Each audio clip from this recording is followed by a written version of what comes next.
Chers élèves, bonjour. Je suis Ndjekoska Patrice, professeur de français du secondaire.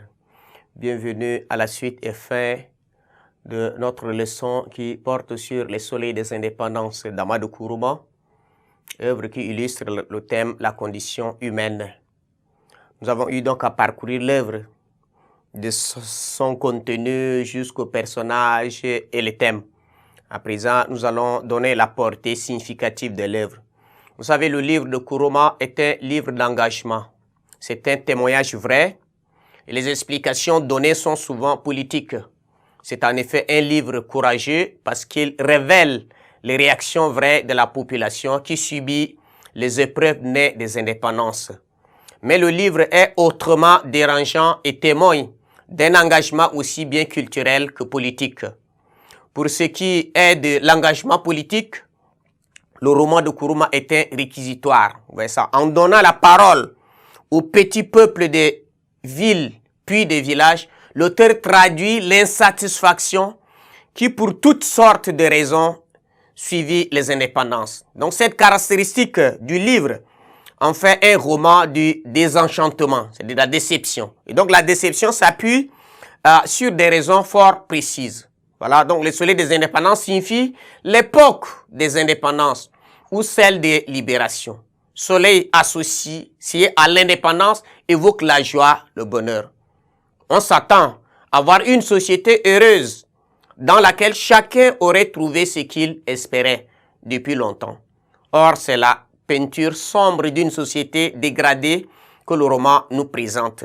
Et donc, à l'aube des indépendances, la société malinquée, comme la plupart dans les sociétés africaines, connaît une profonde crise des valeurs, aussi bien en milieu traditionnel qu'en milieu urbain. Et donc, les prises de position de Fama ne sont pas toutes cautionnées par l'auteur, mais au-delà de sa colère, Kourouma veut critiquer les faits et les institutions de la nouvelle société et montre sa foi en des valeurs donc humaines qu'il faut s'empresser de reconsidérer sous peine d'anéantissement. Car si tout meurt dans le roman, cela préfigure la dégénérescence, la dégradation des sociétés d'après les indépendances. Et donc cette déchéance, cette mort permanente des valeurs morales, politiques, culturelles et surtout humaines dans le roman sont le glas d'une Afrique traditionnelle condamnée à mourir pour faire place à une Afrique moderne.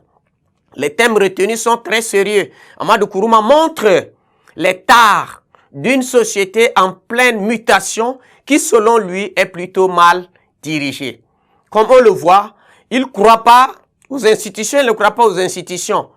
Qu'elles soient traditionnelles ou politiques, elles cultivent et entretiennent l'injustice et la misère. Et donc l'auteur ne propose pas un modèle de société, mais les critiques qu'il formule ici montrent l'avènement d'un monde qui soit pleinement humain, un monde dans lequel tous les hommes pourraient être eux-mêmes au lieu de jouer un rôle en se retranchant derrière des mots creux. Voilà, c'est ça. Et si tout meurt dans le roman, cela préfigure la dégénérescence, c'est-à-dire la dégradation des sociétés africaines après les indépendances. Et donc cette déchéance, cette mort permanente des valeurs morales, politiques et culturelles, surtout humaines dans le roman, sont le glas, comme on vient de le dire. Mais vous devez comprendre bien qu'il est question là de la politique. Et qu'est-ce que Amadou Kourouma nous a dit là, que nous devons comprendre, très important.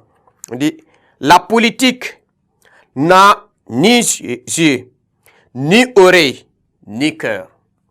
En politique, le vrai et le mensonge portent le même pain.